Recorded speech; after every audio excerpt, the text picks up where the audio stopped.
For myself, that was the Rubicon. That was the point of no return for me.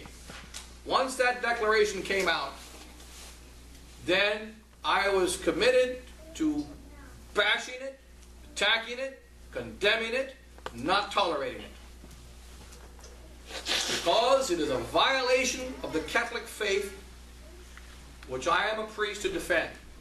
And it is a violation of everything that I have been taught. Like my brother said it well, Father Tim, the skinny one. He said it very well in May of this year when we had our priest meeting.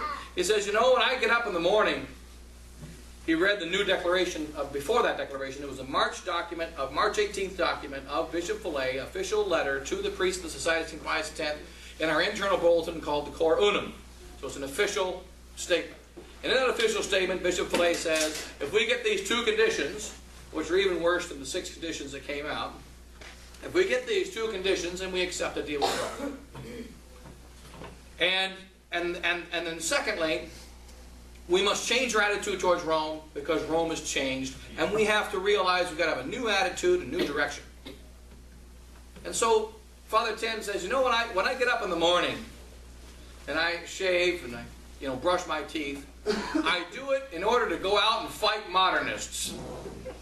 I do it to go out and wage battle. I know why I'm getting up in the morning.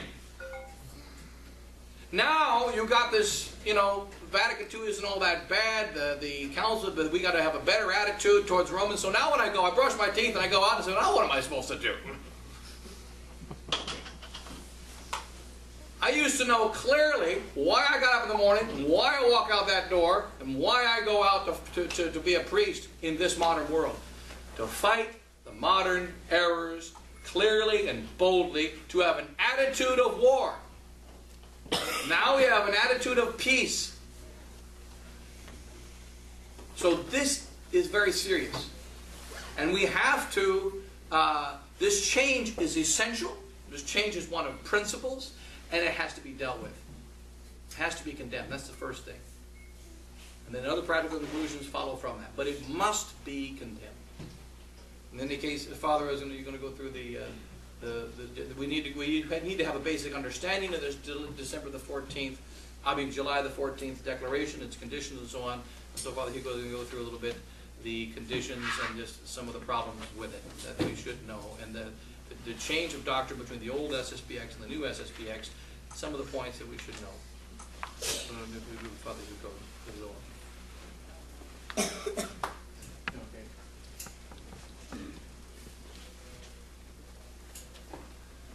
So the 2 documents that came out in July is the General Chapter Statement. And at the time, I was actually in Spain with Father Stanich. We were on the pilgrimage to Santiago de Compostela. And I had talked to and written Bishop Fillet.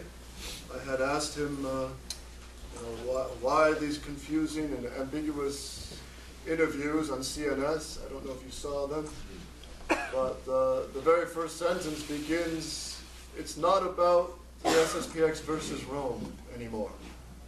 It's not that anymore. And already it's no more the declaration of war. And we all understand, we have always understood the heart of the whole fight between SSPX and modernist Rome is doctrine. It's the faith. Because at the root level, none of us can save our soul without the true Catholic faith. That's why this fight is so important. That's why these issues are so important for all of us. Because none of us want to go to hell. And we cannot save our soul without the true faith. St. Paul says it's impossible to please God without faith, the true faith. So that's the heart of the issue here, because the faith is under fire. And if there's no longer a battle with modernist Rome, like Father Pfeiffer was just saying, then who are we fighting? And if you don't know your enemy in the battle, it's confusing. So the I'll bring this up as well. I mean, if you read the great encyclical letter of Leo XIII on Freemasonry, you will see how he attacks their method of destroying Catholic society. And one of their methods is ambiguous language, ambiguous documents. And by that, the people just get lulled to sleep. And you don't anymore know the enemy. And the priests and the bishops fall asleep. So, the general chapter statement, you can find it on your own. I have the whole text right here. I'm not going to read the whole text to you, but we'll bring out main points. Father Pfeiffer, you're... I can actually put it out, hand it out to people, actually. Just take a few minutes. So here is the general chapter statement.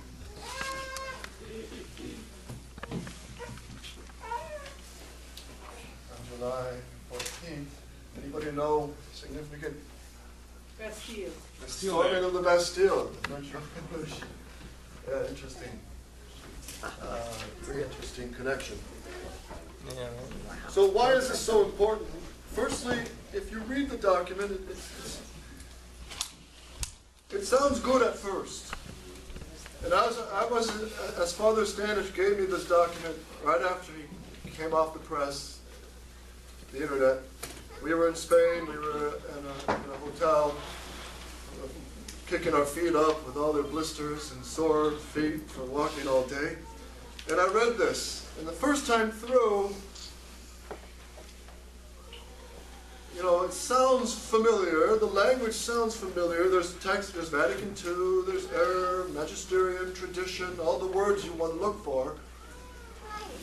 But then I read it again, and I said, wait a minute.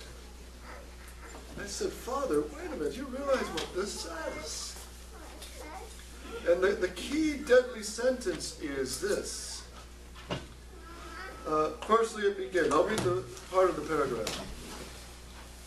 We wish to express our gratitude to each and every member of our society, priests, brothers, sisters, third order members, to the religious communities close to us, and also to our dear faithful for their constant dedication and for their fervent prayers, etc. Every sacrifice and pain accepted with generosity has contributed to overcome the difficulties which the society has encountered in recent times. We have recovered our profound unity in its essential mission. And that struck some of us priests as strange. We never lost our unity. Our unity was always the combat for the Catholic faith, for the social reign of Jesus Christ the King. The Archbishop, that's what he was all about. And combating the errors of Vatican II and modernism, which are destroying the faith, the church, and bringing many souls to hell. So that was strange, that we recovered our profound unity. So what is this? And then it goes on. To preserve and defend the Catholic faith, to form good priests, and to strive towards the restoration of Christendom. That's a good sentence right there. But now the deadly one. We have determined and approved the necessary conditions for an eventual canonical normalization. All right, it's not so, you got to read it several times to get it, sink it in. But we have determined and approved. This might sound like a strong analogy, but I think it's very applicable. And a young lady who is determined and approves to have an abortion, is the sin committed at the time of the abortion, or is it committed when she's already consented and determined and approved to do it? You tell me. Is it with the intention or the action? So the intention. So I think you can compare what the approval and determination to have the abortion is what the approval and determination is to the actual agreement with Rome, the practical agreement with Rome. I know it's a strong analogy, but we're dealing with eternal souls here, which is far more serious a sin than abortion. So if a woman approves and determines, I'm going to have an abortion, it's going to be I got the date set for 3 months down the road, the sin's committed. The compromise is already done. And the execution of the actual abortion, when it actually happens, that's just the result of what was already approved and determined to undertake. So same with this declaration. If you approve and determine to make a practical agreement with Rome, and we're talking not the glorious Rome of St. Pius X and Pius XII that were clear in doctrine and held the faith. We're talking about modernist Rome that Archbishop Lefebvre said is surrounded in darkness. Liberal modernist Rome with the Protestant tendencies. The Rome, as Archbishop Lefebvre knew, there were Masonic, satanic masses going on. And with the complete liberal popes, the popes who have two faces, one that's Catholic, one that's liberal, in one head. So if we approve and determine to make a practical agreement with that, the poison's already in. And when the actual agreement comes, that's only a result from it. Yeah, here's some conditions. Okay, no, I have to. We'll just do this first. Okay. So Father's going to make a copy of the general chapter statement. But mainly that one sentence is already a huge shift of doctrine for the Society of St. Pius X. Does anybody know why? Someone brought it up last night in the talk. Does anybody know why this is such a big deal to put a practical agreement before a doctrinal agreement? Of necessity, you have to buy the doctrinal outlook of the profession too. Exactly. Once you make a practical agreement without a doctrinal agreement, you're making an agreement with men who have a history of not professing the Catholic faith, in fact doing everything to destroy the Catholic faith. In Assisi last October, it just happened a year ago. And the Pope, as you know, he called together all the world religions, Buddhists, Voodooists, Anglicans, Muslims, and it was all smiles. And the excuse was, we're not getting together to pray. We're not praying together, but getting together to pray. That's it. So this false ecumenism, and as you know, has been condemned by Pius X, Pius XI, Leo XIII. All the popes have consistently condemned this. So this is the major shift. Before, the Society of St. Pius X always stood on this ground. First, the doctrinal agreement. Always. Because doctrine is first. Bishop Williamson just gave us a great retreat last week. And Christ is saying always, I teach what I've been told by my Father. My doctrine is not mine, but my Father's. So Christ gives us the doctrine from the Blessed Trinity. He gives it to the apostles, and the apostles' duty is, and the priests, bishops down the center, to pass down that doctrine. That's tradition. The doctrine is always first. St. Paul says to Timothy, watch over the doctrine.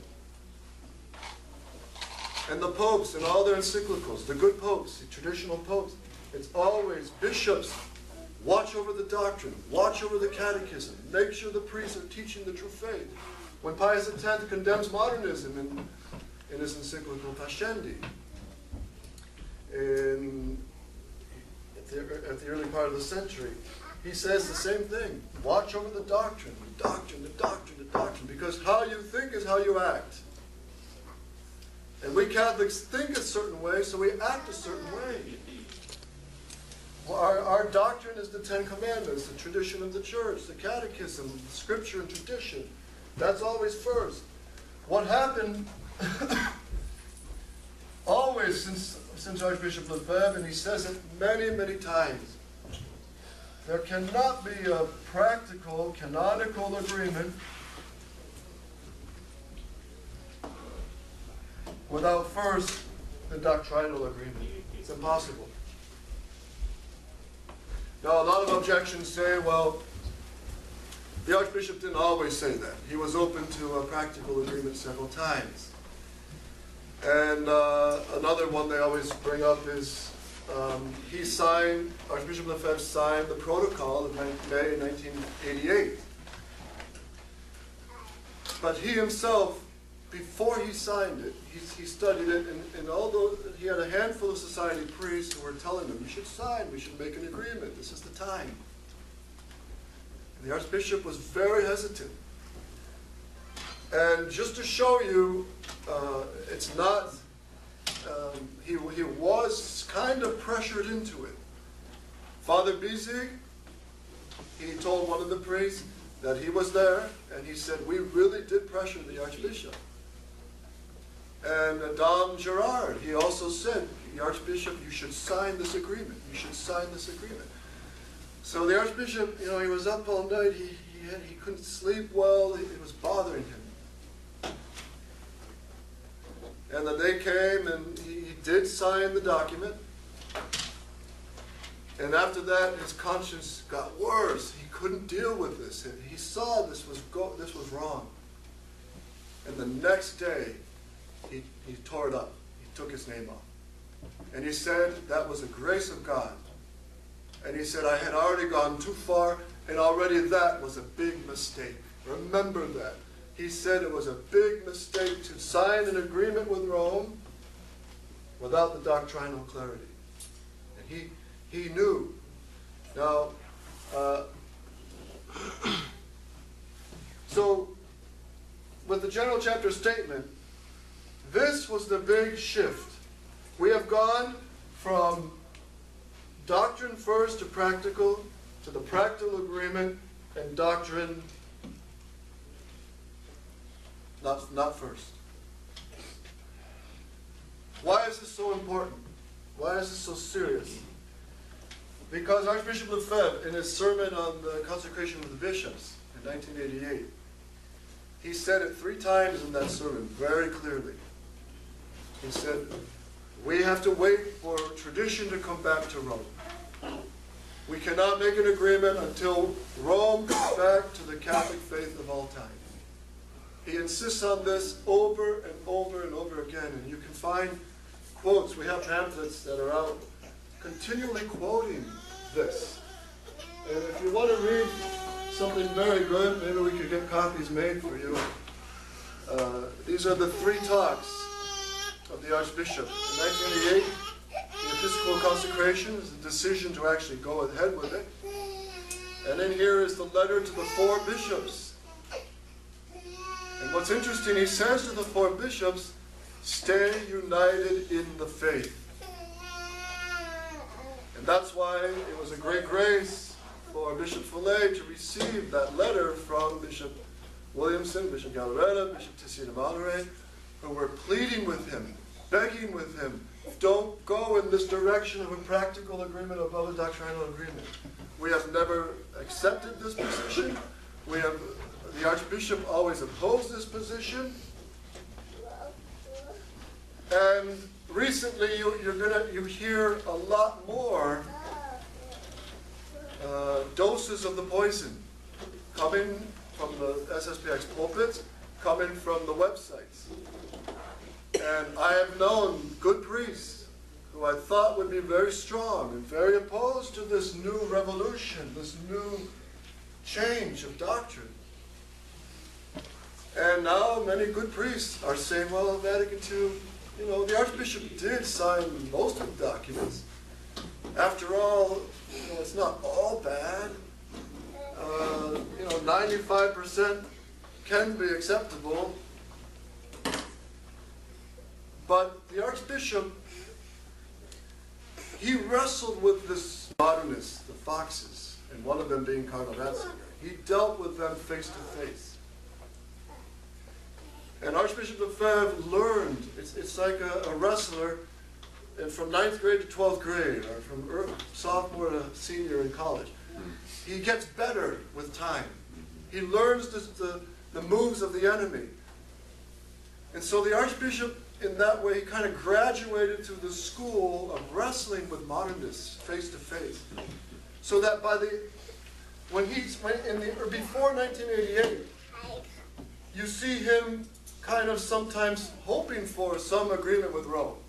In 1979, Pope John Paul II is elected Pope. Everybody thought, well, he's devoted to Mary, he's from Poland, he was under the communists. This will be a good Pope. Maybe he'll consecrate Russia, maybe he'll turn things around. And the Archbishop kind of had that optimism as well. And you have a few expressions of his in 1979, kind of being hopeful for some agreement to be met, and the experiment of tradition to thrive. But what happened? Pope John Paul II took the throne, and 1986, Assisi won, which was a horrible scandal. Was Archbishop Lefebvre silent about that? No. Was he muzzling his priests, saying, well, don't be too loud about this? No way. I remember, 86, all of you who were around at the time should remember, there was guns and blazes from the society. And the Archbishop sent to the Pope those drawings. And he basically said, since you won't listen to me, maybe the drawings will speak to you. And it showed the Pope John Paul II at the gates of heaven, and our Lord and Jesus and Mary saying, ecumenists, there's no place here for ecumenists. And the devil's on the side saying, ecumenists this way, buddy. If you remember that. It was not disrespectful, the drawings. It was not mockery, it wasn't sarcastic, it was truthful. And that's the Archbishop. But what's interesting in his letter to the bishops is stay united in the faith. I mean, I can't understand, I can't explain why this is happening. It's very sad to us, society priests. But Bishop Follet didn't listen to his three bishops. I wish he did. I wish they stayed united in the fight. But now we have one expelled, one's in the doghouse in Chicago, where he was in Acon. Bishop Tissy had a tremendous influence over the seminarians in Acon, and that influence is now taken away. And Bishop Galaretta, with all respect, these are bishops, but it's very sad. He recently said in a conference, the written text, it was omitted, but in the audio, you can hear Bishop Galaretta said, if the unthinkable should happen, and the General Chapter votes for a practical agreement to take place, he said, tant pis, in French, too bad, we will have to go with it. And that's Bishop Galaretta, it's hard to, so what we're watching already, I'm seeing it with some brother priests. They're going from a strong anti-modernist, anti-council stand to starting to accept and eat this poison. That council's not so bad, Vatican II, well, it's partly acceptable. Religious liberty, it has to be discussed and dialogued, and it's not so grave. But read Archbishop Lefebvre.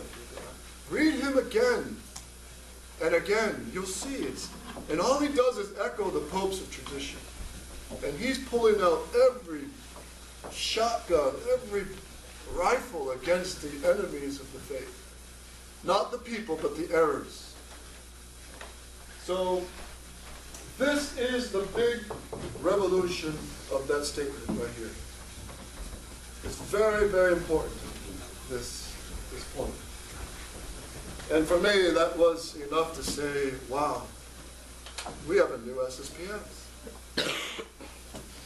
If you're familiar with the 2006 General Chapter Statement, it was quite good. And it said, we're gonna maintain the stand of our founder, Archbishop Lefebvre. We will never make a practical agreement unless there's firstly a doctrinal agreement with Rome. Unless Rome comes back to tradition. So what happens is we have now accepted a principle which is, it has huge consequences. I won't go into all that. Ideas have consequences, and this is putting practice above doctrine. To put it very bluntly, it's the Masonic, the Freemasonic principle of unity over the truth. And that was the big words from the superiors after the General Chapter. And even before, unity, unity, unity. And we have this term in the General Chapter Statement. We have discovered our unity. And for the priests, at least the ones I talked with, they were, what's going on here? We've always been united in the fight for the faith, against the errors, against Vatican II, against modernism, for the kingship of Christ, for the salvation of souls, for the restoration of the true Catholic Mass of all time. You've always understood this, right? This position of the society. But now it's this, the unity over the truth. Unity over doctrine. In other words, let's get together and go along to get along with Rome. So, I'd like to just briefly now touch on the 6 conditions, because in the General Chapter Statement it says we will have the practical agreement, we seek it, we approve it, we determine it, with the necessary conditions, the essential conditions. So what are these conditions? All right, this is getting to the nuts and bolts of the documents, but this is important because this is where the revolution took place. Let me just give a little example again. I knew a bishop. I grew up serving our Bishop Brzana. He was from Poland, and when I was in the seminary and a priest, I went to talk to him, and he said, "Yeah, I was at the council at Vatican II. He was one of the bishops. And he said, for all the bishops, they had, the Italian cafes, the bars, they call them bars, coffee shops in Europe. And he said they had one coffee shop called Bar Jonah and another one called Bar Tholomew. So I talked to Bishop Brzana, pray for him, he's dead now, but he wore his beretta, he wore his cassock, he was a conservative Novostota bishop. But he told me, I was there at the council, it didn't happen that way. And he, like many of the council bishops, they really didn't read the documents. It was like probably many of the priests at the General Chapter in July in Menzingen.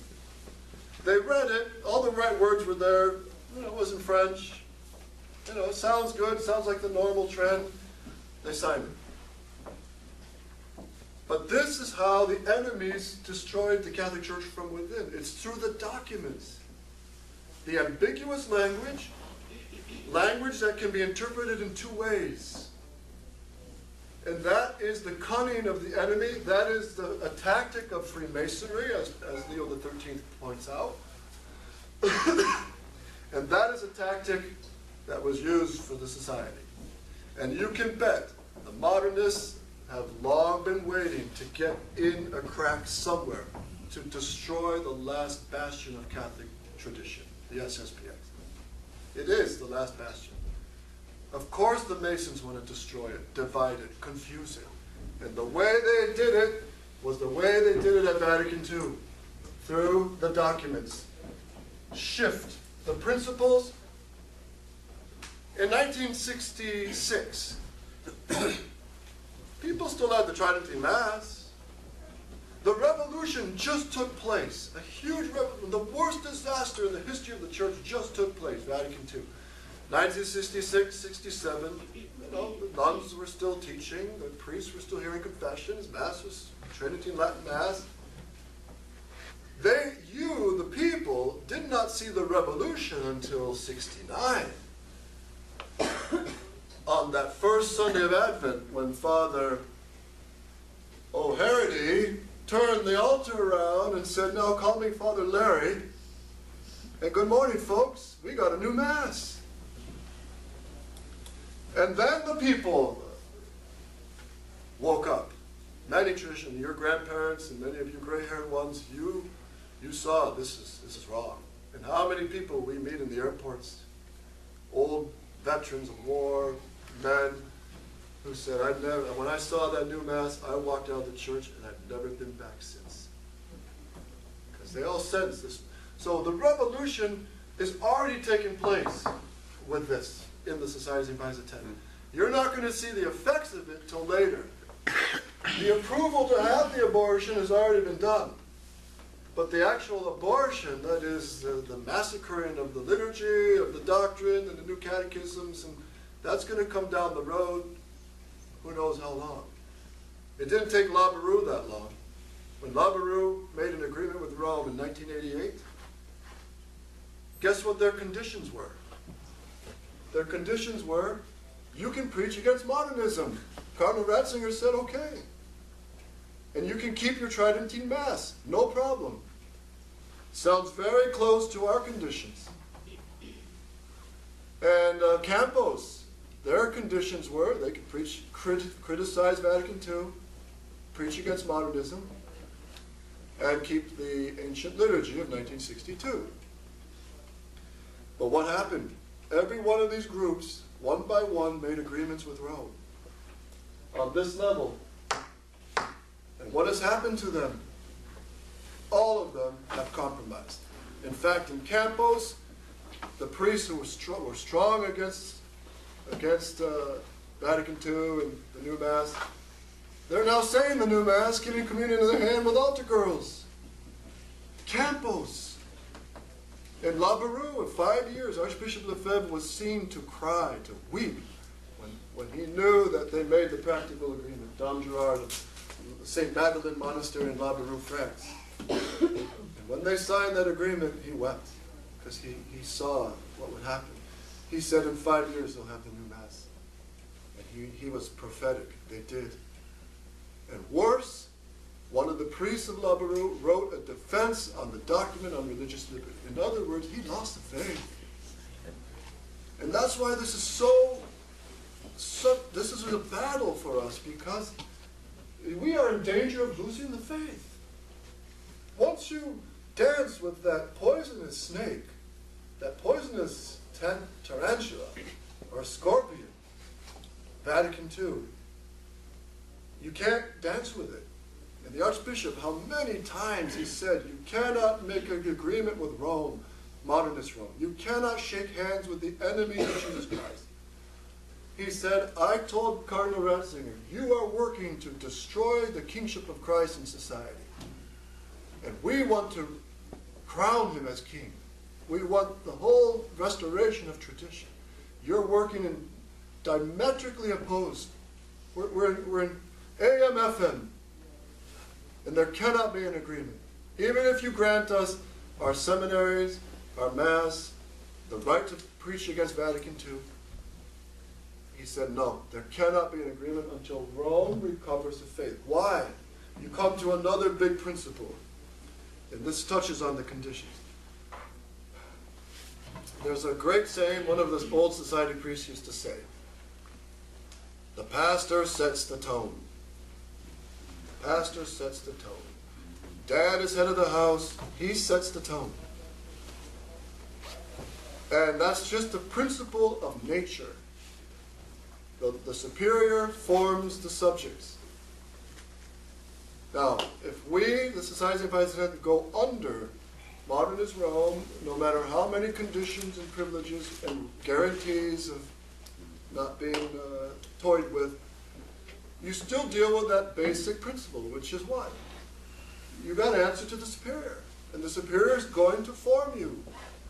And modernist Rome is against Catholic tradition. It's proven over and over again. So, look at St. Peter's. When they came under Rome, they elected Father Bissing. They elected him again to be Superior General. Rome stepped in and said, nope, we don't want him. We want this wet noodle who was soft on the new Mass, soft on Vatican II. So that's an example. If we come under Rome, Rome can step in and say, no, you're not going to make this decision. No, you're not going to elect him as Superior General. We want this one. No, you're not going to have them to be consecrated bishops. We want our guys in there. Do you see? Do you see? And the Archbishop Lefebvre, he saw through this. You surrender the right of choosing your own bishop, Superior General, and big decisions, you're done. It's only a matter of time. So the conditions are, I'll read through them briefly. The first three are sine qua non, that means in Latin, without which there won't be. It means they have to be. These are mandatory. Notice part one, the sine qua non conditions to which, look at this sentence, to which the society binds itself. These are serious words, binds itself to these conditions, and that she requires from the Roman authorities before considering a canonical recognition. Okay, all right, let's see what they are. Number one, the freedom to keep, to transmit, and to teach the sound doctrine of the unchanging magisterium of the Church. Sounds good. And of the immutable truth of divine tradition. Sounds good. Truth doesn't change. You have to write, the right words are there, divine tradition. Freedom to defend. Now, we're asking freedom for what? Freedom to do what little St. Lucy and St. Agnes and St. Anastasia and St. Pancratius, a 14-year-old boy, did they have to have permission to have the freedom to profess the Catholic faith and defend it and die for it? Freedom to defend, correct, and reprove, even publicly, those responsible for the errors or novelties of modernism, liberalism, of the Second Vatican Council and their consequences. So it's very carefully worded because it's saying, firstly, asking permission, freedom from who? To teach and reprove and correct and attack the errors. Who are we asking? From the very ones who are destroying and attacking and crushing Catholic tradition. And the other point is, it says here, asking the freedom to correct and reprove, even publicly, not the errors of Vatican II, which should be in bold print, the errors of Vatican II, the documents of Vatican II, but only those responsible. In other translations, it goes, the promoters of modernism, liberalism, and Vatican II. So there's a big difference between attacking the one who teaches error from attacking the books that he wrote. The Archbishop said this, the Catholic Church used to, read the books of Teilhard de Chardin and condemn his books and say, you can't read this, it's against the faith. And that's what Archbishop Lefebvre has always been doing. The Society of St. Vincent always has been doing with the Vatican II errors. We've attacked it doctrinally, the errors themselves in the documents. But now you have a new terminology here, attacking the persons. And of course, you don't attack your own superiors if you're under them usually. At some point, if you don't get out from under them, you're going to fall in line. And they're going to make you fall in line. So that's the first one. Second one is exclusive use of the 1962 liturgy. That's great. St. Peter's had this, Labarue had this, Campos had this, and they've all succumbed. The retention of the sacramental practice that we have at the moment, including holy orders, confirmation, and marriage. Good. 3, the guarantee of at least one bishop. No, excuse me, the problem with number 2, Yes. a very serious problem with number 2, when you say we ask for the exclusive right to celebrate the 1962 liturgy, that means clearly, though implicitly, you accept the other option as good. If I ask you for the exclusive right to celebrate the traditional Mass, it means that principal arguments we have against being under the local bishop. As an example, if I ask Father Couture, or if I ask Father Rostand, can I open a chapel in Boston, Kentucky? When I ask that question, what he's considering is, are there enough people to go to Mass there? Do we have enough money to, run a parish? Can we practically do it? So he says yes, or he says no. But the question is about nuts and bolts. So sometimes he'll say yes, sometimes he'll say no. But if I ask Bishop Kurtz, can I celebrate the Latin Mass in Boston, Kentucky? It's a totally different question. The question is, I know that you already have many good and legitimate Masses all over this diocese, called new Masses, but I'm asking for a special permission to be allowed to celebrate the Mass. When I ask my local superior, can I say Mass in Boston, Kentucky, I'm not asking permission to say the Mass. I'm asking permission to be in this particular place. But when I ask the local bishop, can I have permission to say the Mass? I'm asking permission for the right to say the Mass, which I have no right to ask permission for.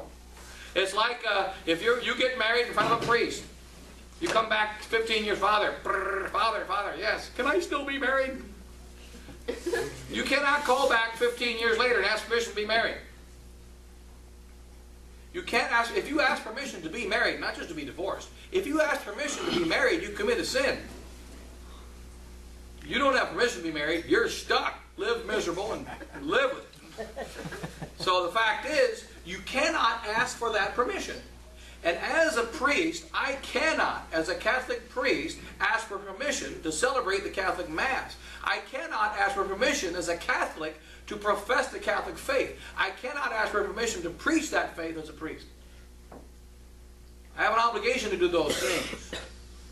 The permission is canonical or jurisdictional. You preach here for the purpose of order. You preach there. You say Mass in this chapel. You say Mass in that chapel, and so on. And the jurisdiction also is for the purpose of protecting the faith. So that if I were to stand up and preach that Jesus Christ is not God, or He didn't really rise from the dead, then the bishop says, I take away your jurisdiction. You can no longer preach. The purpose of the jurisdiction is the protection of the Catholic faith. One of the subtle problems of the new Code of Canon Law is the very last code is Suprema Lex Salus Animarum. That's not in the old code. The supreme law is the salvation of souls. Because in the old code, that is a principle of every canon. It sounds like a good thing to make it an extra canon, but when you make it an extra canon, it goes alongside the other canons. In the old code, it was never allowed. That was not a principle. That was not a canon. You would never say Suprema Lex Salus Animarum was not a canon of the old code. It was a principle of the old code. And it's in every single canon of the old code. So our supreme law is the salvation of souls. Our supreme law is the preservation of the faith. And so that first condition, asking for the freedom to profess the faith, is against being a Catholic. The second condition is an implicit acceptance of the new Mass. We cannot ask for that right. Just like someone saying, can I still be married? You don't go to the government and say, can I still be married? If the government says you're not married, and the government gives you a bill of divorce, all that happens is that the government official gets to go to hell.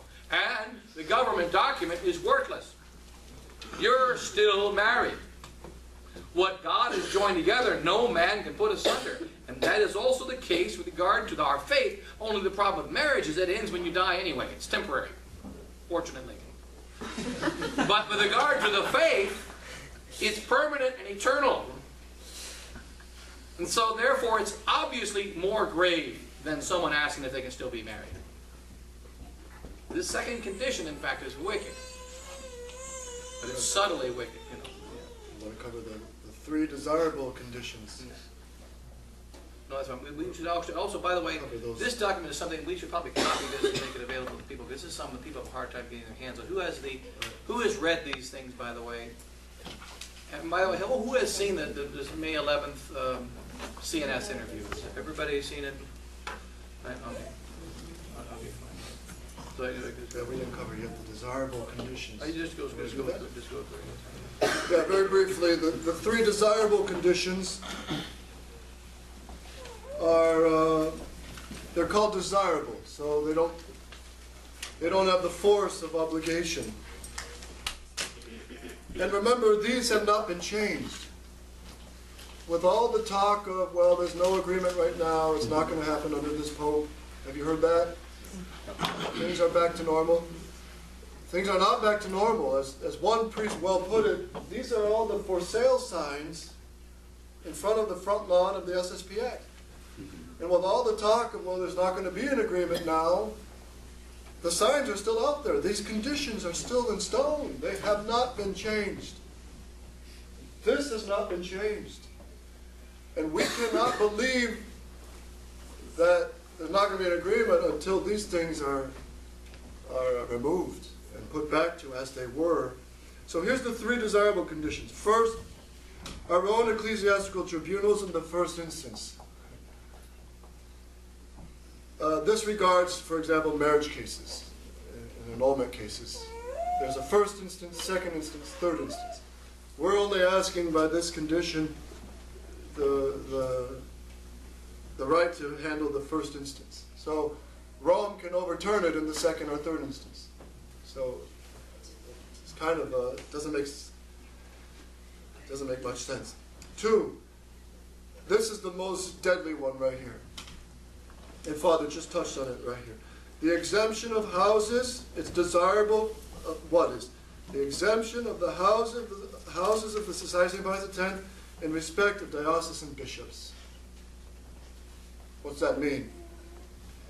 It's fancy terminology, but it's basically saying if we come under the local bishops, well, that's the law of the church, big deal. And Bishop Fillet, when he was asked this very question in an interview, he said, yeah, I see difficulties, but he concluded, well, since when is life without difficulties? But it's very serious, this second condition, because obviously it's the law of the church that you come under the diocesan bishop. And if we come under the diocesan bishop, what's going to happen to our catechism program? What's going to happen to opening new houses? What's going to happen to that pressure? And the pressure is already on the priests. All the priests of the society know now, you better not say anything against a false agreement with Rome. You're going to be silenced. You're going to be transferred. You're going to be kicked out. You're going to be punished. So everybody's got the lesson is learned. So the pressure now is already there, and we haven't even made an agreement yet, practically. So to come under the local bishops, as we've been saying, is like surrendering the sheep to the wolves. It's very serious. And you know these local bishops. You know what they're up to. In every diocese, they have the new Mass. Every parish differs. They have the goofball Mass, they have the clown Masses, the folk Masses, rock and roll Masses. In the Diocese of St. Louis, they have the rock and roll Mass. And so forth and so forth.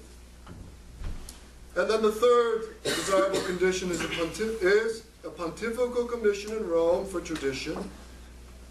That's something Archbishop Lefebvre did ask for.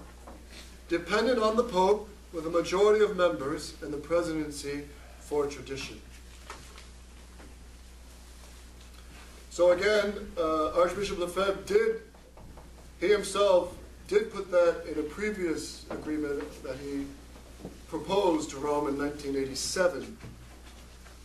But he saw later, he saw very clearly that we cannot even surrender the right of the major decisions of the bishop, of the superior general, surrender that to the powers of modernist Rome, because it would do us in. And notice the mind of the Archbishop, it's not just about our SSPX, it's not just about our congregation, our society. He founded it. He knew it was the will of God. It was blessed by God. He saw its growth. But his mind was further than that. He understood the whole, if I can compare it in a house. The house has all different kinds of congregations, orders, Benedictines, Carmelites. SSPX is a pious union of priests. Imagine the whole house being threatened on fire, and one of the rooms saying, well, you know, we want our right to exist. We want our legalization. We want our room to stay. But the house is on fire. And the Archbishop understood the whole house of the Catholic Church is on fire. The faith is in danger. And that's why he said very clearly, we can't just look for our own canonical recognition. We have to fight for the whole of the church militant. And that means we cannot make an agreement with Rome and get what we want for our good unless Rome comes back to tradition. Unless the whole house is safe again to live in.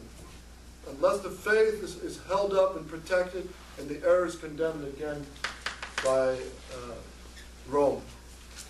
And that's why in 1989, the Archbishop said, and repeat this to many priests, repeat this if you write Bishop Fillet a respectful and letter of pleading, and Bishop Tissier, remind them of this great quote of Archbishop Lefebvre. He said, from now on, dealing with Rome, I will not put it on a practical level. I will raise it to a doctrinal level. And I will ask the Pope, do you believe in Pascendi? Do you believe in Humanum Genus? Do you believe in the syllabus of errors of Pius IX and Quanta Cura? And all these great traditional encyclicals condemning the modern errors. And he said, if they don't believe it, then no agreement. It's not possible. Because the superiors form the subjects, and not the subjects form the superiors. So he said, I will raise it to the doctrinal level. And so these conditions, as you heard, they're very flimsy. Very flimsy. And the General Chapter statement, this is the major compromise of doctrine. You might want to develop the other point.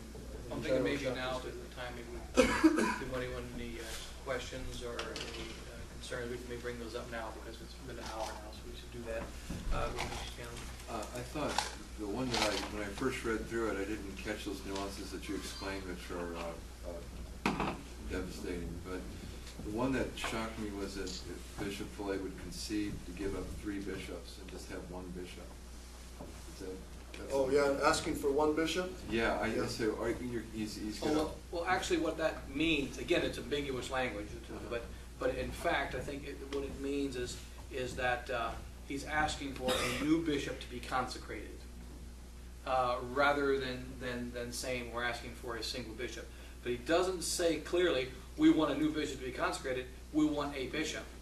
And the way it's written, it could mean, they're going to assign Bishop, Bishop Kurtz or Bishop Chaput to be the new traditional bishop. I was just told, but I forget the location. Is it the Chrism Mass or the Christmas? There's going to be one of the local bishops is going to be. Is it in Germany? Where is that happening? Where the bishop is going to be celebrating the Mass with the society?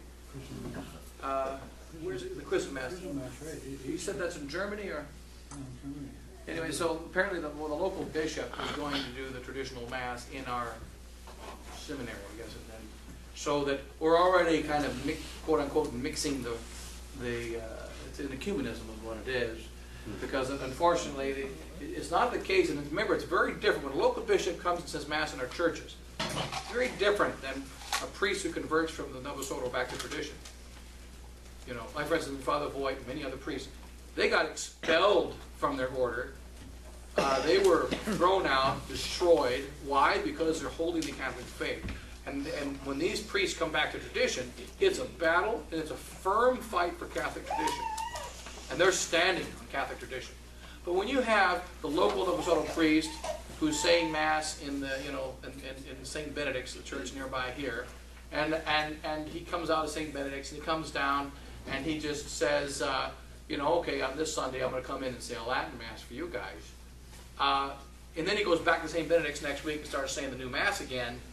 That's a totally different statement. That's a statement that we're on the same page. Statement that we're together. So it's very different. That one bishop doesn't mean that we're going to throw out the other three bishops, although he didn't mind that.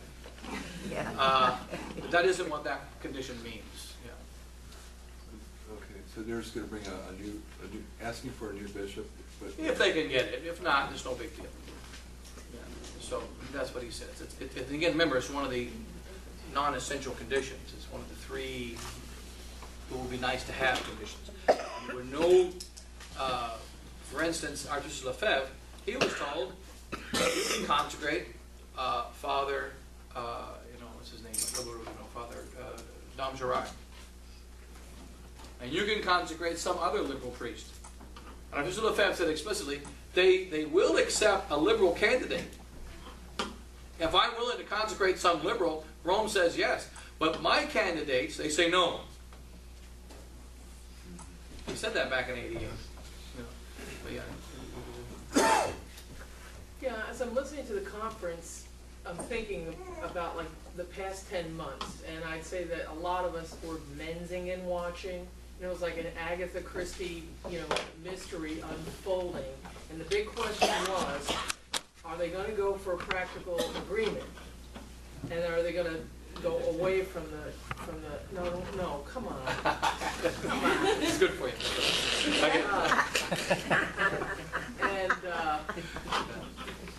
How high is the thing? You take it off? Or Don't worry about it. Just okay. So as I'm listening, you're talking about sort of the end of all of this. The CNS interview is like a turning point when the mask, as Father Chazal said, is completely off. But they were hiding. It seems to me they were really trying to hide this decision that they made and the intention that they were going to flip and go for a completely practical agreement. And now all of a sudden, at some point, without ever admitting that they've done it, that they've done the flip-flop, now everything they do is geared to teaching the people how we're going to do it. I don't know if that makes sense, but I'm seeing that there was... If you're speaking about the how, you've already accepted the principle.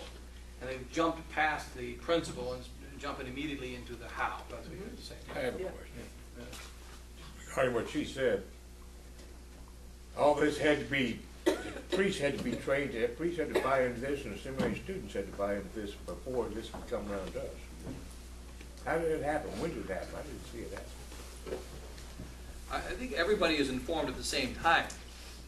But the way it happened was a slow changing. That's what one of the priests is documented. A slow change over the last 10 years or 12 years especially of how we approach the battle. I mean, it had to happen with the priests first. But the way it happened with the priests is by the change in the seminary training. And also by the change of superiors, the practical shifting of anybody who might be difficult. They're all removed from their superior position. You'll notice, what, 5 years ago? in the last 10 years, you'll see that in the houses of the society, in most houses, a priest who's certainly less than 10 years ordained, and usually less than 5 years ordained, is a superior. You've got new priests. Now the older priests, they're still around, but they're no longer superiors. So the vast majority of them, there are exceptions, but the majority of the priests in charge are a new generation of priests. And the older ones that are in charge tend to be the ones who are that have the new line anyway. It's not universal. Father de Cacré, who is a superior of France, he's completely against what's modernism, and he's a superior, of course, of our largest district. So there's a few exceptions, but the vast majority of the superiors have been reassigned. There's been a movement of the priests, and then there's a whole general new direction, especially since 2007, which has been throughout the whole society. Summum Pontificum is a good thing. Te Deum Laudamus. 2009, the lifting of the excommunications, and the Rosary Crusades. The Rosary Crusades were essential in the psychological changing of priests and faithful alike. The Rosary Crusades are absolutely essential because we reject modernism of Rome. But we know Our Lady is going to bring the victory.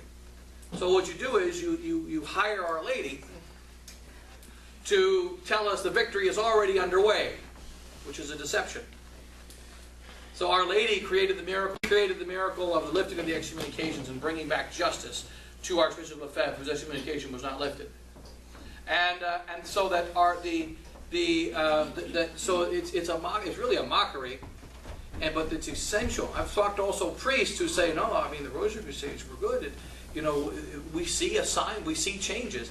It is through the Rosary Crusades that the traditional Catholic faithful believe there's a change in Rome. It's something very similar, but yes. Can you go over that fifth condition one more time?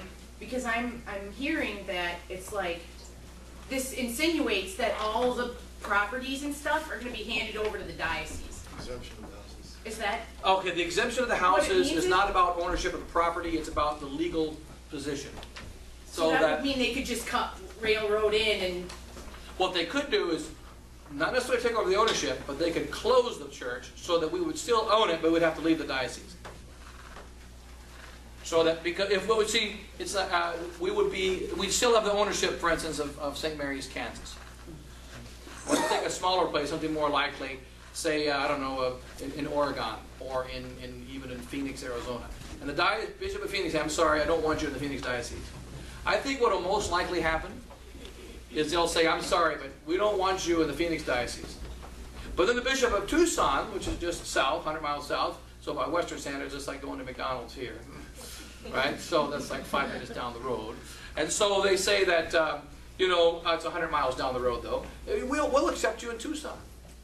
And so the superiors will say, well, the Bishop of Phoenix doesn't want us there anymore. Bishop Olmsted says no more. Because we've already got the Fraternity of St. Peter in Phoenix, so we don't need SSPX in Phoenix, where they've been for the last 35 years. And so, therefore, you must move to Tucson. But look at the good that's going to happen. Because Tucson doesn't have a stable mass. And so those people that have been going to our masses for the last 40 years in Phoenix, well, they can go to the Fraternity of St. Peter Mass.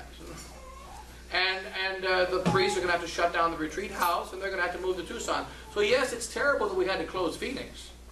But look at the bright side. We get to move to Tucson. And that is what they're going to do. That's why they make all the cowboy movies in Tucson. So that's, if you've seen a lot of cowboy movies, you've seen Tucson many times. Yes. On Christmas Day Mass, after Mass, Bishop Flay, we had him downstairs talking, and we brought up that point. And so this is paraphrasing, but very exactly what he's saying. Questioning about, we've been there for less than 3 years, that means they can shut us down. And he says, no. He says, if we're meeting in a motel room, or we're meeting in somebody's house, or in a barn or something, and it's been for less than 3 years, we can continue to meet in the barn, but we just can't make a chapel. So we can, if we're meeting underground, so to speak, that's okay, because it's not recognized. But if we have a building, and it's been less than 3 years, well, then that's a different story. So as long as we've been meeting, like in this kind of... In other words, we can lose the building, but we can't lose the hotel. Well, we can turn around and keep meeting in this room because it's, quote, not a church. And I thought that was just a cop-out. Yes. But go ahead, yes. Another question. I've had a couple of deep conversations with the priests that are on the other side. And the two sound bites that they've bought is the metaphysical error, which is that they can go into this new church and they can, from within, change it from within. So that's an absolute error because, as we know, the superiors. So my question is, what's going on in the seminary over the past 10 years?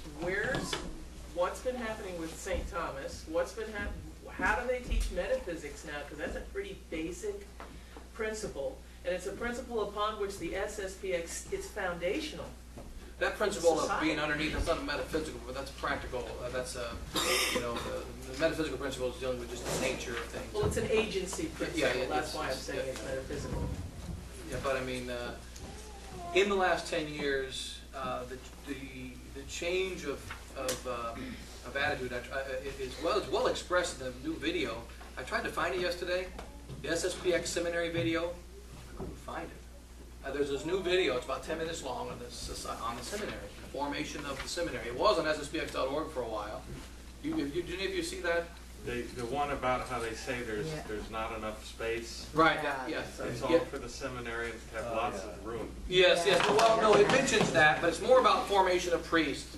And Father LaRue says a priest is for the formation of the whole man. Yeah. And there is not anything clearly mentioned about the Catholic faith. Not anything mentioned about the errors of the council. There's no negative things in there. It's about the priest, the formation of the whole man, and that's it. There's a new message in the seminary. The message is not an anti-Catholic message directly. It's a message of the priest is a man of dignity. We were in the seminary before there was dignity.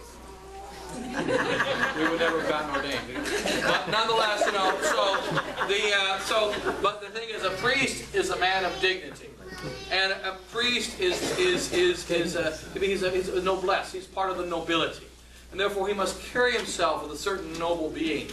You'll notice that the new young priests coming out, they are, I don't know, I can't do it. They're walking very proper. They're make sure everything is neat and polished and clean. And like one example, this is an altar boy cassock. I know this is made in India. This is just as bad. Nonetheless. We would wear altar boy cassocks. Now I think it's a mortal sin for a seminarian to wear an altar boy cassock. That's what we always wore. They just get a roomy toomey. We call them roomy toomies. And so we would, and so you have the tailored cassocks like that one there, and then you have the altar boy cassock. We have both, but I mean we would wear those frequently, and many seminarians that's all they wore. And some of the priests still do, the older priests, but you won't see that it's less and less, that kind of thing. That does not, never happening. But I'm saying the whole mentality has changed to a priest is a man of dignity, a priest is a man of nobility. He elevates the people around him by the good example. The priest is a spiritual man. He says prime, sexton, compline every day on time. He takes his medication, he sleeps 8 hours. He is a very proper man. I remember one time Father Couture was telling me that. I said, okay, well, let me sing you a martyrology, because we always have the martyrology in the morning. He says, okay, let me sing a martyrology for you then. This is it. And he always took his medication, and he went to bed on time, and he never heard the questions outside of the proper time. And after taking his medication and saying his prayers on time, he fell asleep in the Lord. That is not in the life of a single saint. What it says in the breviary so many times, even when St. Alphonsus died at the age of 93, and some saints died at the age of 100, it says every time, he did not die of old age. Worn out rather by, it says it like this, worn out rather by labors than by years, he fell asleep in the Lord. Yeah. The breviary can't stand old age. Even though he was 96, he could have lived to be 125. Father Boltwood's a good example. He died when he was 74. His family is all lives to be 160 or something. But the fact is that Father Boldick, saying 3 masses every Sunday, driving 50,000 miles, when he was dying and unable to breathe because of his cancer, lung cancer, he was still driving and saying Mass.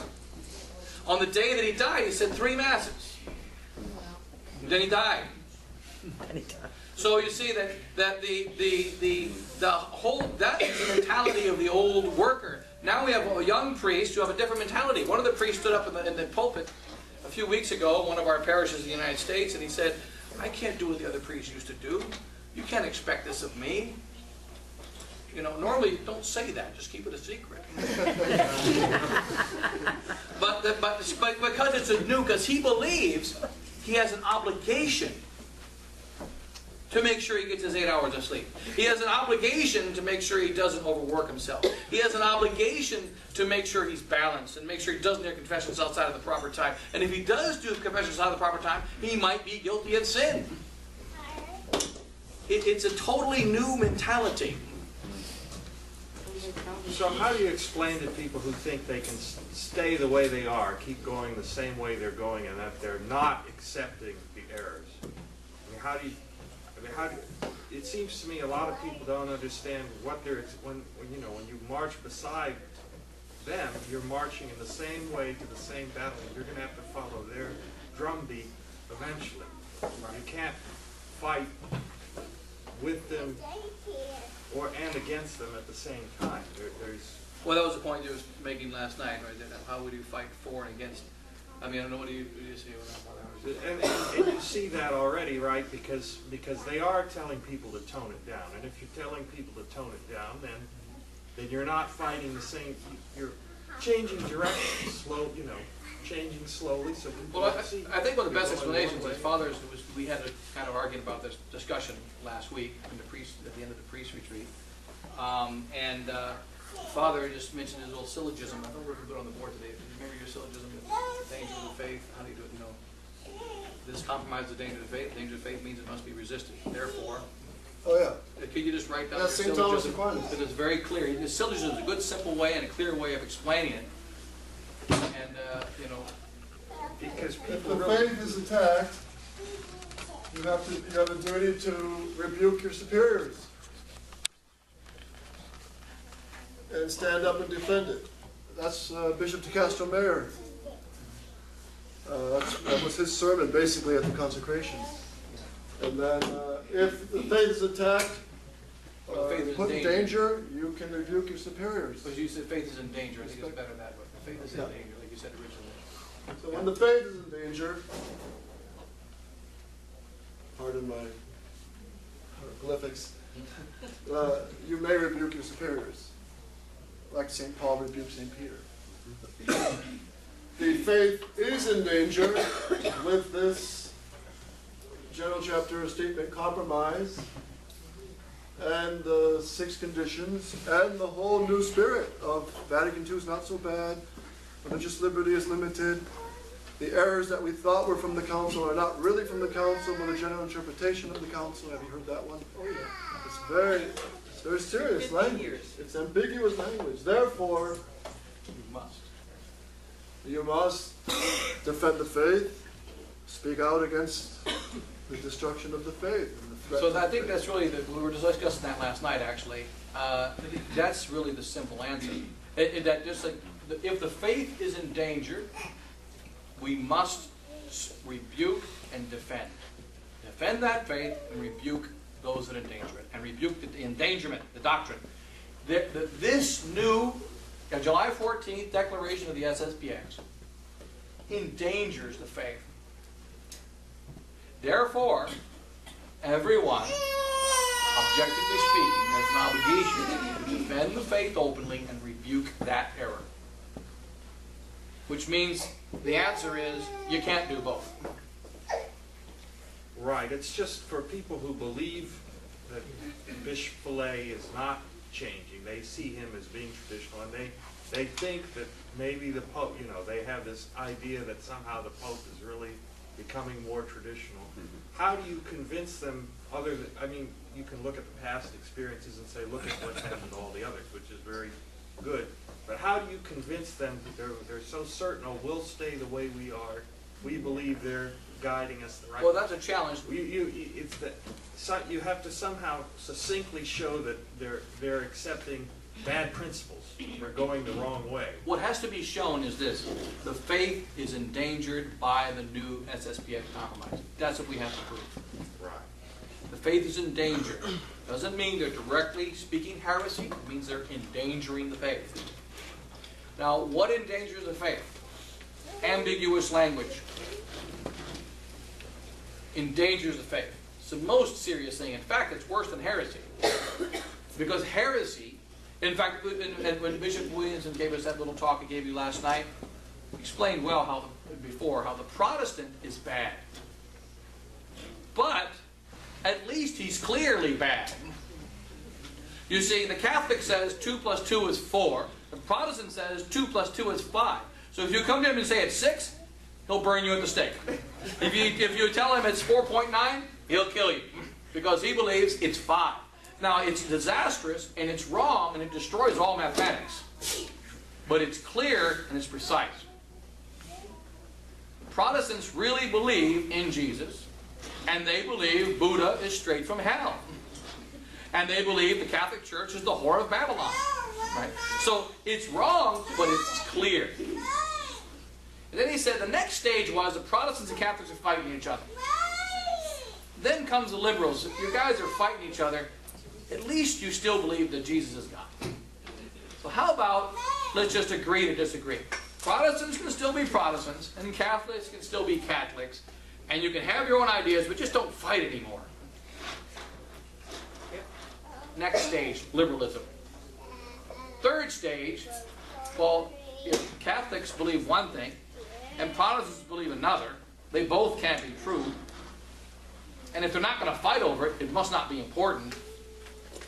So, religion doesn't matter. We've got to find truth somewhere else. Where is it? It's in science. And so, therefore, the next stage is, there is no truth. Modernism. And if there is truth, it's always changing. This is what's happening in the SSPX. We passed the Protestant stage. We're bypassing that one, which is to believe directly in error. We're going straight to the liberal stage, which is this does not fight. And that's where we are right now. It's liberalism. Let's not fight. And we have to fight. It's the essence of Catholic life. Okay, this is like just to project out for our fireside chat later. I'm thinking like time allocation problem. As priests, you have to convince a whole multitude of people on all the points that you're making here in this entire conference, that there's something radically wrong inside the SSPX and more generally inside tradition. That's one thing that has to be done. But then you got a group of people like us. We don't need to be convinced. We need to build. So I want to hear more about what we're going to do, how we're going to build, because we're another part of your allocation of time, and we don't want to go stale. You know, we want to actually ride the big kahuna that we got. We got a little kahuna. We don't have a big kahuna. You're trying to make it big. But still, you got something to work with now, and I want to hear more about, okay, what are we going to do? I don't want to hear about what we're working with because it's pretty pathetic. Nonetheless, you know, it's just like Father Giselle said it the best. It says, you know, all of tradition and SSPX is the cream of the nutty, crazy people, right, in the world. Now, we got the creme de la creme. Okay, so we got the nuts that are rejected by the nuts. And so it's a little bit difficult to work with. And so we are dealing with that.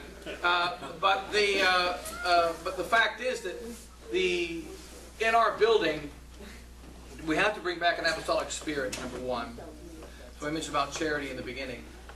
Because right now, we're discovering the majority of the people we're dealing with in this fight, even though we're dealing with maybe, we had about 300 and something people in Asia, we got maybe something like that here that we've already dealt with, and in England and so on. The majority are pretty much focused on themselves. We've got to stop that. The majority of our people who hold the truth are focused on themselves. That includes priests. And that is, I want to stand firm against the truth. I want to stand firm against the errors. But as long as my priest or my place is comfortable, no problem. If it's not, I got to think about it. I got to weigh it.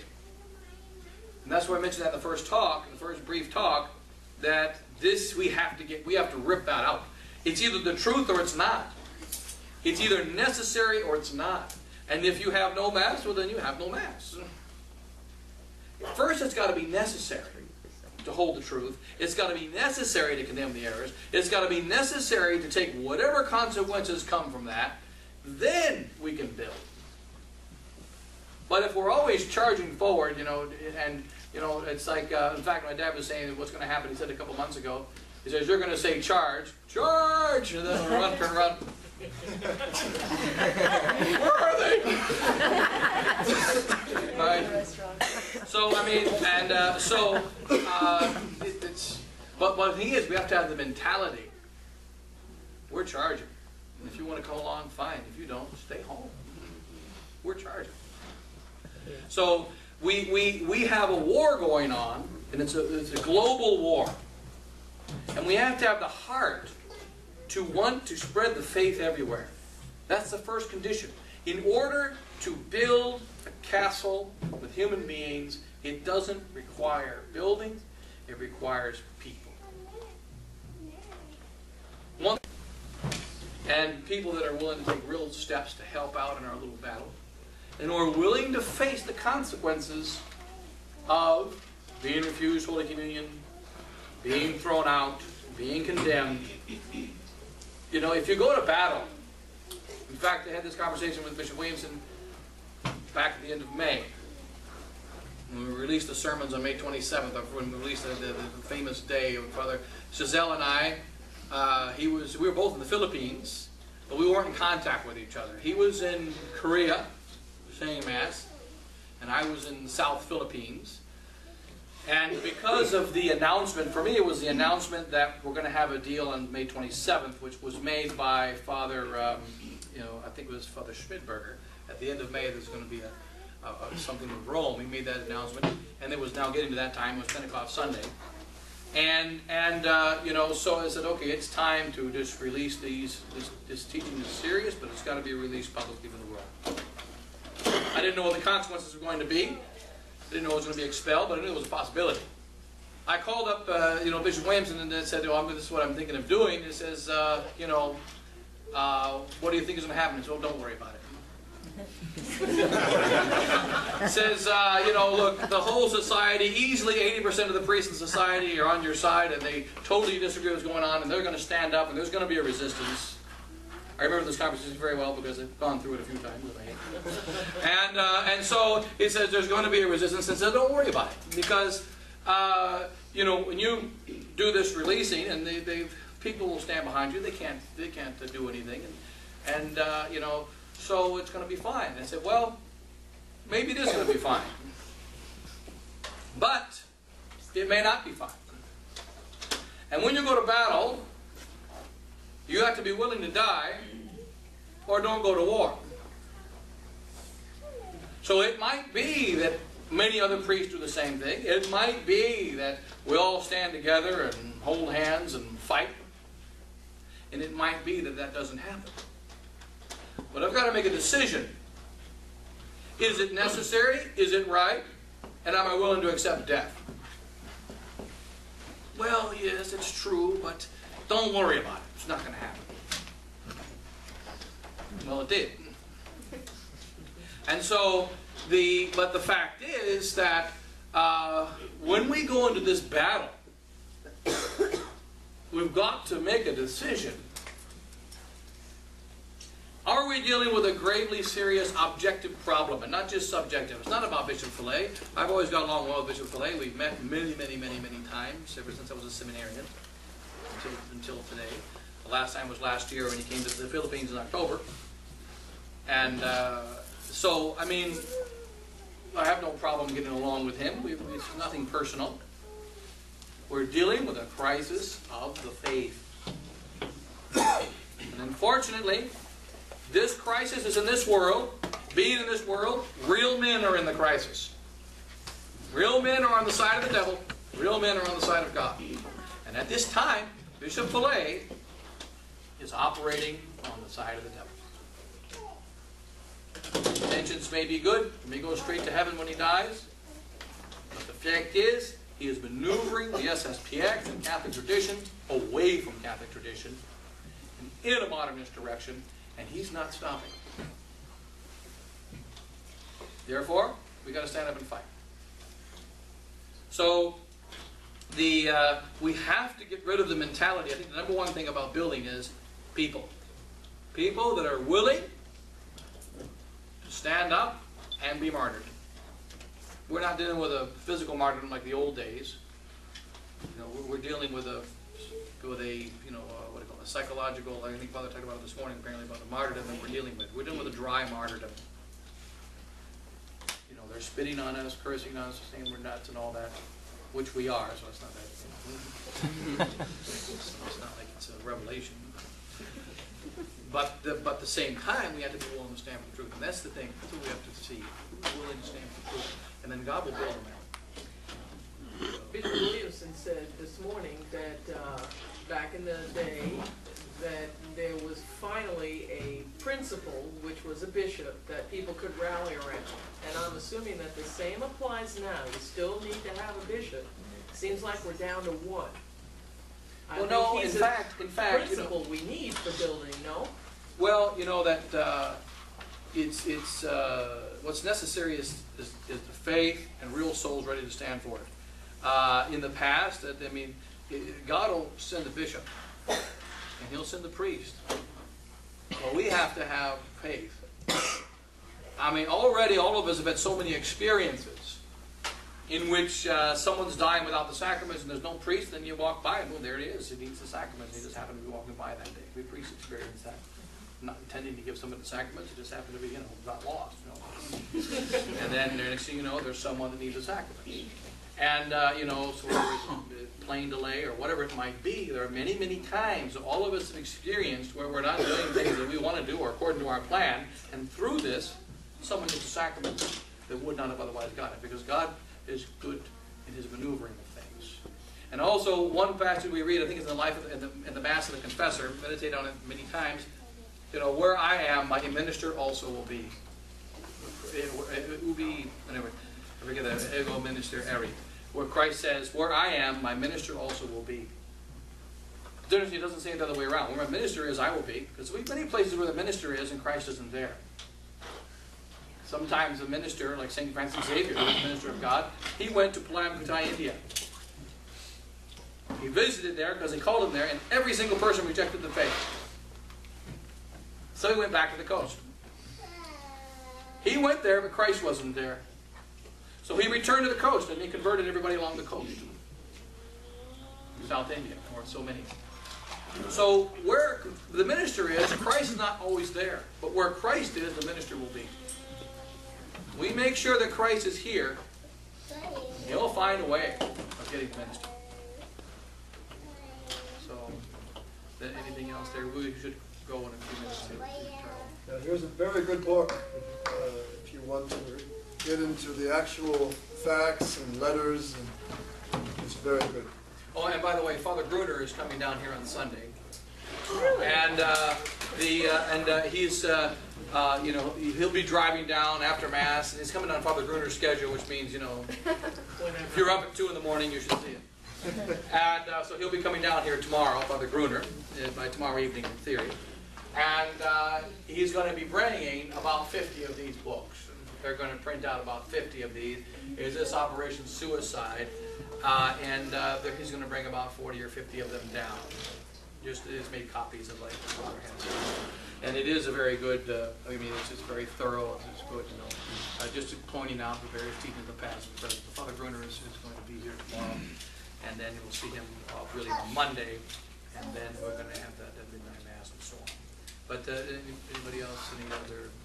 Yes? I think just to kind of counter your previous point, I think there are people like myself and my wife that aren't on the same page as yourself, that are still looking through all the information, need to see these things. And I think each person's circumstances are different. A single person or a person with grown children doesn't have the same circumstances as my wife and I. We recently just moved to a location to be near a school in the Priory, now looking. And it's also true, you need to, it's like we look at two ways. Objectively speaking, what we're saying, we can say is true. But there has to be, you have to investigate. You have to see that it's what we're saying is correct, if it's truly correct, and then how serious it is. Many people see there's a problem, but there's several levels of the problem. Maybe the problem is only practical. Maybe the problem is not really of dogma, in which case, if we don't like it, we have to be careful, but we just keep going. And that's very true. That's why it is true that we have to, especially at this early stage of the battle, we have to repeat often these same things. And we do have to argue the points of the truth. And also, one of the suggestions someone made is that one of the things we'd like to try to do is to have each of you be able to repeat some of the essential arguments So that when you go out, that's one of the things that Mr. McDonald, we were talking about the other day, is that we're forming apostles here. And then these apostles go out and communicate the truth. And so you're going to have kind of an apologetical understanding of the basic arguments. Like I think Father's argument here is very clear and easy to memorize and very simple. And it's the battle. Faith is endangered. And so how is it endangered? Well, we got all the examples, so many examples, and there's many examples, but you know, the CNS interview, the DG every week, they're coming up with new examples every week. One priest said to us, Father Giselle and myself, over when we were in our Asian tour, SSPX priest, he said to us, he says, don't worry, you know, if things are quiet for a little while, just be patient. Bishop Flay's going to do something else dumb. He's going to say something else bad. He's going to say something else crazy. They can't help it, because that's the direction they're going in. We're seeing that in the DG interview. So no, you're right. You do have to study clearly. You do have to see clearly what the right thing to do is. And then, because no one should make a decision lightly. It should be clear that yes, there's a serious problem. It must be addressed. And addressing it, the first thing we say is, there's a serious problem, must be condemned. That's phase one. But what does that mean practically speaking? Does that mean you can no longer go to Mass? Maybe it means that, maybe it doesn't. But it definitely means you've got to go and yell at Padre. You've got to go and talk to Padre. Because you might be surprised how many priests, if they just had a little nudge from some of the faithful, you know, there they are isolated in their priories, and they are concerned, but the people don't say, Father, what's going on? This is the problem, that's the problem, there's liberalism, modernism, it's bad, we've got to do something about it. And he goes, you know what, I think you're right. Priests don't live in a vacuum. They need the faithful. So you need to communicate with them. And if only one or two fuddy-duddies do it, they isolate, eliminate. And if that's the case, that's fine. But if each person does it, like Bishop Williamson just gave the example earlier, I want to apply it to our situation. Archbishop Lefebvre said, if there were only 6 priests, half a dozen bishops who stood up against Vatican II, they could have made a huge dent. Well, we could say the same thing. If there were only 10 priests of the SSPX, especially some of the bigwigs, like Father de Cacré, Father Morgan, Father Peter Scott, and these priests, if they had stood up, we're just little peons. If only 10 of us stood up together, not individually like what's happened, but together, then Bishop Fellay would have to go back into his little cave and nurse his wounds, weep a little bit, and they would have to change the document and argue if one of those 40 priests, one only, during the chapter stood up and said, no, I'm not signing this. This is modernist baloney, ambiguous bull. I'm not signing it. All the other priests would have to retreat because he's speaking the truth. And they couldn't expel him from the chapter because then it would be a massive scandal. He would have been able to stop that declaration. One. That one priest or bishop did not stand up during the chapter. Didn't happen. And when we're all waiting for a resistance, you're going to be waiting for 1,000 years. We can't wait for it. We've got to act. There was a time for thinking, time for acting. And one thing that Dr. White, maybe play a tape of Dr. White a little bit later on, Dr. White was not able to come. In fact, he wanted to be here, but his health wasn't the best and so on. And Dr. White, he said to me actually a few months ago, arguments don't work. They'll never listen to them. They only listen to action. That's where we are. Yes. Excuse me? Action in the pocketbook. Yeah, in the pocket. Well, that's one of them. You know what? They got 80 million euros from the Rothschilds, so they don't need your pocketbook. Bishop Fellay said that, but they didn't get it. So did they or didn't they get the money? According to the Maximilian Croix, I think they did get it.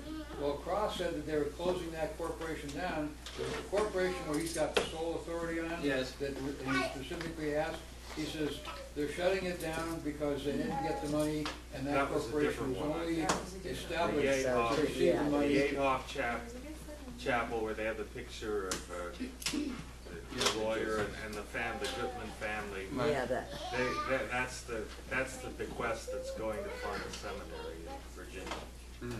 yeah. It's at 80 million, right? Something like that. Yes. That's what we know about it. Right. Who knows? But he how admitted much. that in his interview just a few months ago, right? Was it after the October or something? You read that interview, right? I haven't read that.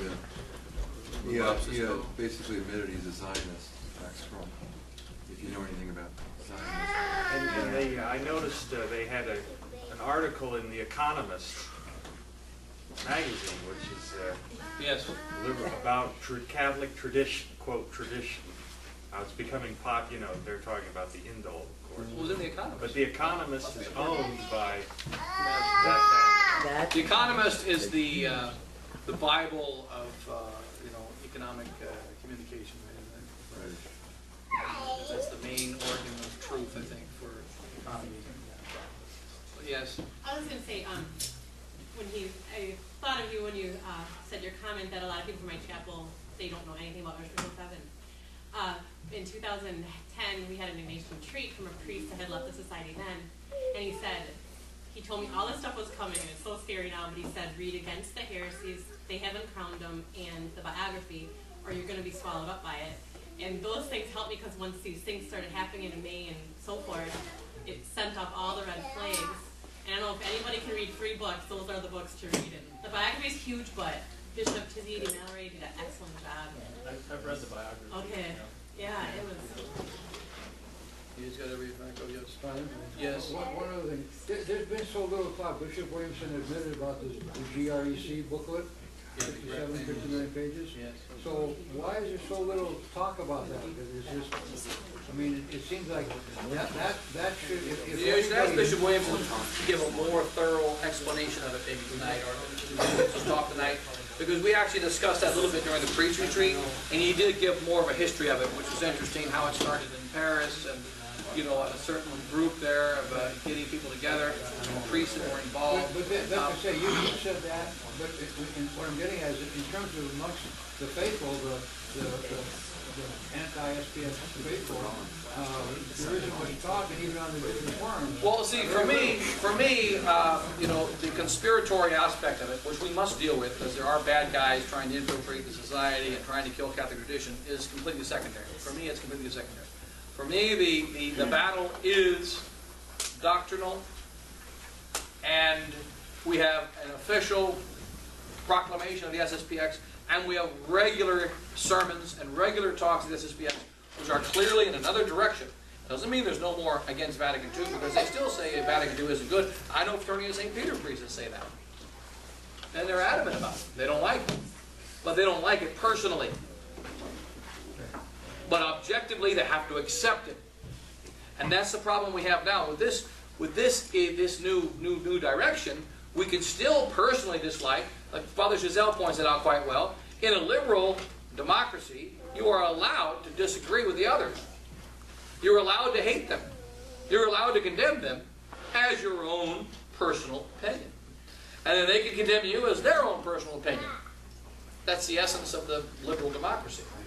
Whereas we argue the other way around, which is it's objective truth and everybody has to accept it, whether they like it or they don't like it. So saying the same, if you say the truth, but it's your subjective opinion, you're no longer saying the truth. You've just killed it. And so that's the difference. Now we're saying the truth as if it's a subjective opinion. Before we were saying the truth because without it no one can be saved. Two totally different ways of communicating the truth. Yes. Make one more. When you're talking about the former groups, or the groups that have made practical agreements with Rome, one of the points that comes out is these groups all made these agreements prior to there being any preconditions and prior to any doctrinal talks. And that's the difference between Well, that's true. Some of them had conditions. Some of them did. Most That's a of them good have point, though. conditions. I think that point has been made, that none of these groups had these preconditions or these... which means we're in a worse state than they were. how That so? means we're in a worse state because they were not, in theory, we were told anyway, that Father Refon, Bishop Refon, didn't have to make any signed documents and didn't have to make any conditions. It turns out we learned after the fact that that was not true. But at the time we were told, they made no conditions. Father Laguerre, no conditions. They were completely free. And they still went down. In our case, we're already tying our hands, putting the handcuffs on. Remember Otis in the was the Andy Griffith show? Yeah, Otis. When Otis was drunk, what did he do? He went in, took the key off, and opened the jail, went in, locked himself in the jail, and hung the key on the wall. That's what we're doing. That's the cop's job. Let them do it. And so that now we're walking into the jail ourselves, accepting the conditions before they got a chance. We were going to lock you up. Oh, they're already locked up. The freeing of the mass and lifting of the excommunications, those that weren't in place when these previous groups made their...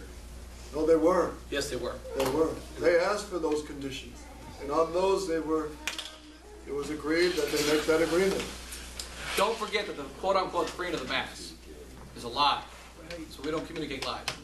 The truth is, in 1984, an indult was granted by Pope John Paul II. That indult still remains. It was expanded out of the great generosity of the Pope in 1988, and it was expanded and made even worse by Benedict XVI in 2007.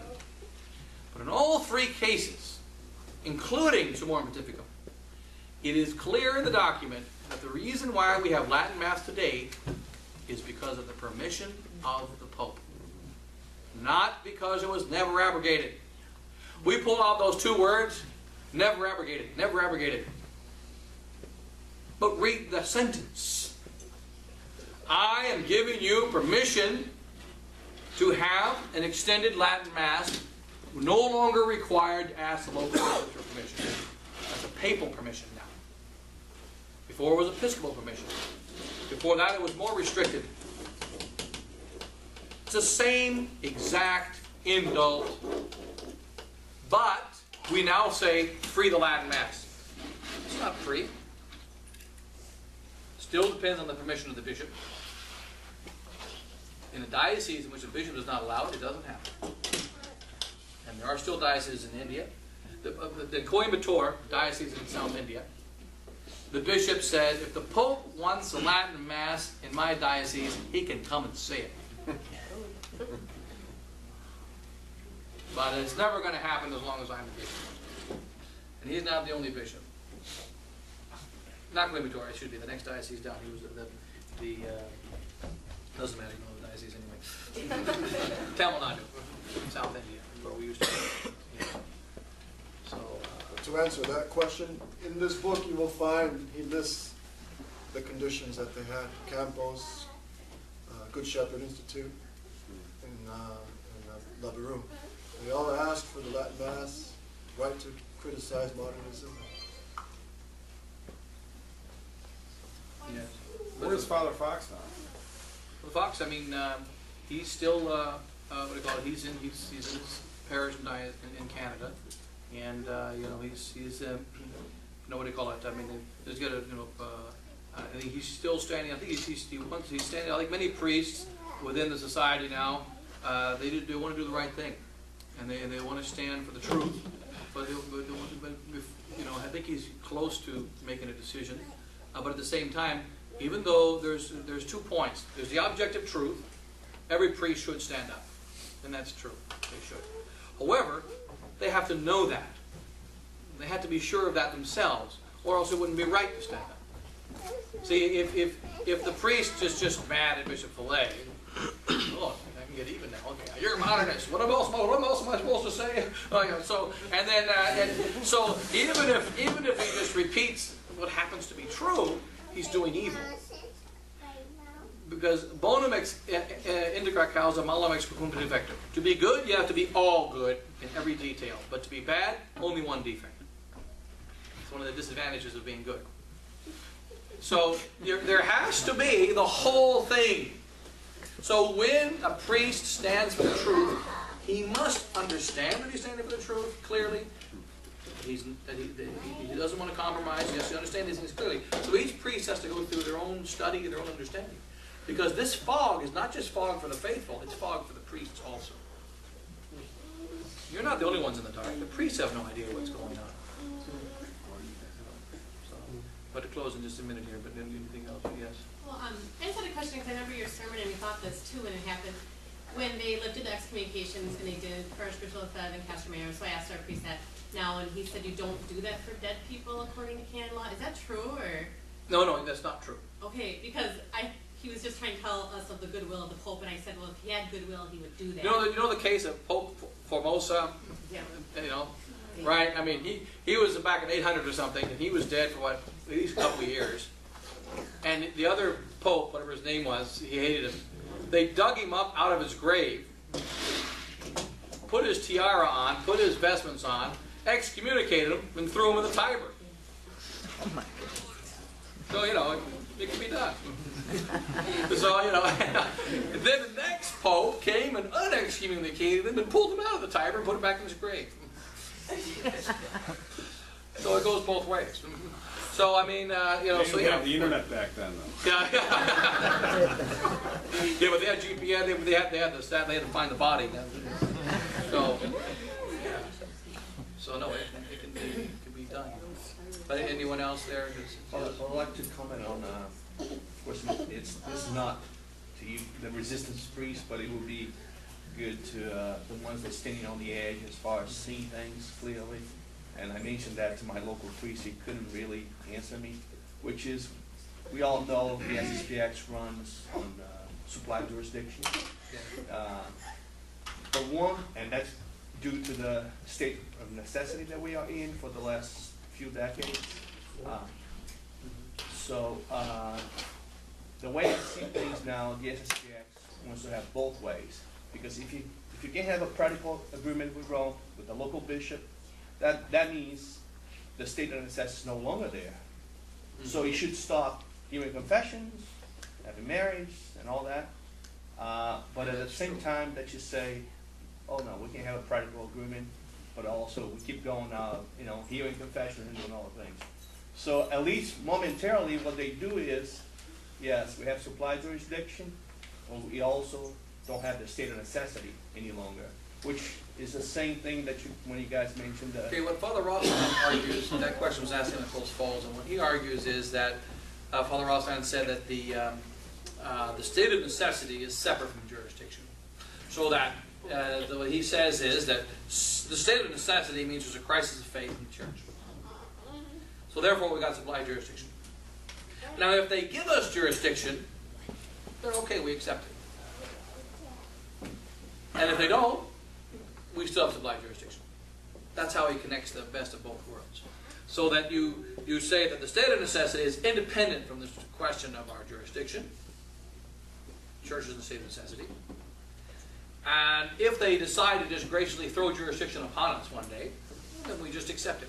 See, one of their arguments is, we're not asking for it, even though we're going to Rome every week. Right? And even though we're signing documents, even though we're having discussions, that doesn't mean we're asking for it. It's just like when you mention a new Nova Scotia bishop coming to our conditional. Right. Yeah, Nova Scotia bishop doing the conditional confirmation for the guy that consecrated confirmed last month would be interesting. It's highly hypocritical. Yes. No, but that's their way of getting around it. It doesn't fully work, but that's Father Rostand's answer that he gave in Post Falls about a month ago or so. That the state of necessity is separate from it, and again he jumps back to the argument that we're just walking along and one day they throw jurisdiction on us. Now, if we're continuing to fight modernism, continue to fight liberalism, and smashing Vatican II, and one day the bishop says, "Okay, you're approved," all right, I keep smashing them. But that is not what is happening. And they're telling it's a double-tongued approach. So we're making a deal with Rome. We're trying to find a document that we can both agree to, and which means we have two different opinions about truth. And then at the same time we're saying, well, we're not asking for anything. They're just giving it to us.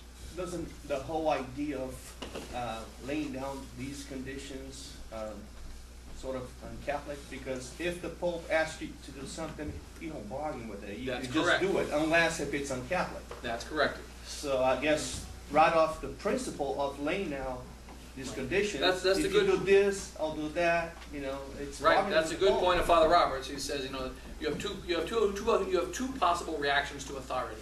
I obey or I disobey. I obey because he's legitimate, given a legitimate command. I disobey because he's illegitimate or given an illegitimate command.